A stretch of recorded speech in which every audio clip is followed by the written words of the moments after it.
নমস্কার, আমি আশিস চট্টোপাধ্যায়। কলকাতা টিভি ডিজিটালে আপনাদের স্বাগত। আজকে আপনাদের সামনে নিয়ে এসেছি একটি অত্যন্ত গুরুত্বপূর্ণ জাতীয় স্তরের খবর, যা নিয়ে ইতিমধ্যেই নানান জায়গায় তীব্র বিতর্ক শুরু হয়েছে। কি ব্যাপার না, পার্লামেন্টে, সংসদে, লোকসভায় কয়েকটি তহবিল, যে তহবিল মূলত পরিচালনা করেন প্রধানমন্ত্রী, সেই তহবিলগুলো কীরমভাবে খরচ করা হচ্ছে, তার আয় ব্যয়ের হিসেবটা কি, কারা সেই হিসেব দেখছেন, এই সব ব্যাপারে জানতে চাওয়া হয়েছিল। কোন কোন তহবিল? তার মধ্যে প্রধানটি হচ্ছে, যেটি সংক্ষেপে পিএম কেয়ার্স বলে লোকে জানে। পিএম কেয়ার্স তহবিল কি? তার পুরো নামটা বেশ লম্বা, prime ministers citizen assistance and relief in emergency situation fund. Prime ministers citizen assistance and relief in emergency situations fund. এই পিএম কেয়ার্স ফান্ডে হাজার হাজার কোটি টাকা লেনদেন হয়েছে এবং এই ফান্ডটি মূলত পরিচালনা করেন প্রধানমন্ত্রী নরেন্দ্র মোদী নিজে।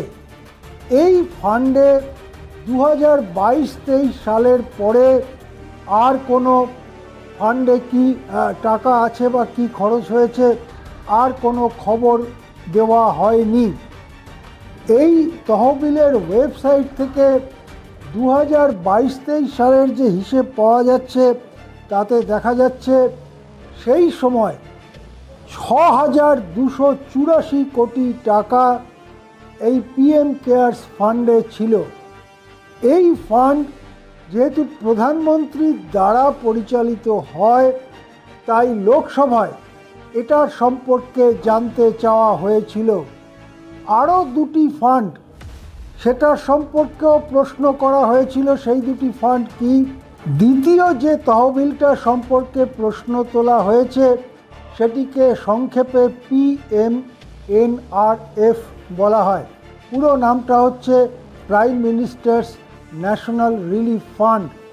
এটি গঠিত হয়েছিল 1948 সালে, যখন পশ্চিম এবং পূর্ব পাকিস্তান থেকে হাজার হাজার লক্ষ লক্ষ মানুষ ভিটে মাটি হারিয়ে আমাদের দেশে চলে আসছিলেন।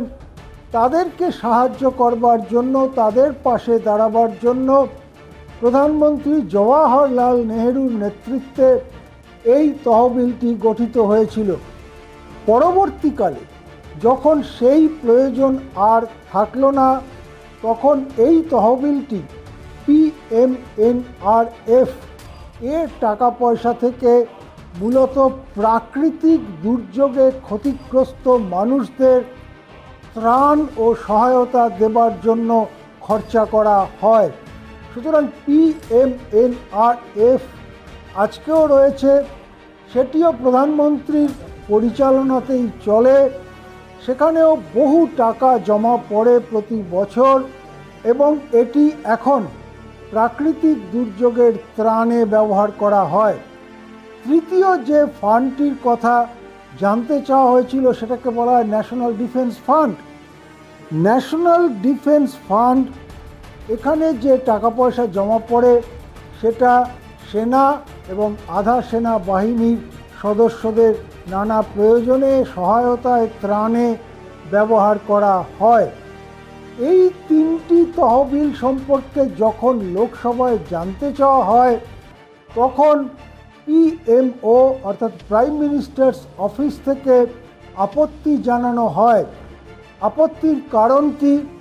পিএমও যুক্তি দেয় যে এই ফান্ডগুলোতে সরকারের কোনো টাকা জমা পড়ে না। এই ফান্ডগুলোতে টাকা পয়সা দান করেন বিভিন্ন ব্যক্তি এবং সংস্থা। এই যে পিএমও তাদের আপত্তি জানালো এ ব্যাপারে কোনো প্রশ্নের উত্তর দিতে, সেই আপত্তির সঙ্গে তারা লোকসভার কার্যবিধির দুটি ধারার কথা উল্লেখ করেছে। এই দুটি ধারা 41-এর 2-এর 8 নম্বর ধারা এবং 41-এর 2-এর 17 নম্বর ধারা, এই দুটি ধারায় মূল যে কথাটা বলা হয়েছে, it shall not raise matters that are under the control of bodies or persons not primarily responsible to Government of India. অর্থাৎ এমন সংস্থা বা ব্যক্তি সম্পর্কে লোকসভায় প্রশ্ন করা যাবে না যারা প্রাথমিকভাবে ভারত সরকারের কাছে দায়বদ্ধ নয়। এই যুক্তি দেখিয়ে এই তিনটি fund PM cares, PM NRF এবং এনডিএফ সম্পর্কে কোনো তথ্য দিতে সরকার অস্বীকার করছে।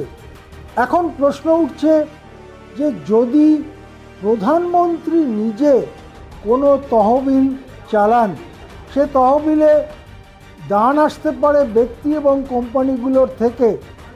এটাও ঠিক হয়তো যে বাজেটে এই তহবিলগুলোর জন্য কোনো টাকা বরাদ্দ করা হয় না, কিন্তু দেশের প্রধানমন্ত্রী যে ফান্ড চালান সেই ফান্ডের টাকা কোথায় কিভাবে খরচা হচ্ছে এটা কি দেশবাসীর বা সংসদের জানার অধিকার নেই? এই যে 41-এর 2 ধারার দুটি উপধারা আমি পড়ে শোনালাম, এখানে বলা হচ্ছে ভারত সরকারের প্রতি প্রাথমিকভাবে দায়বদ্ধ নয়।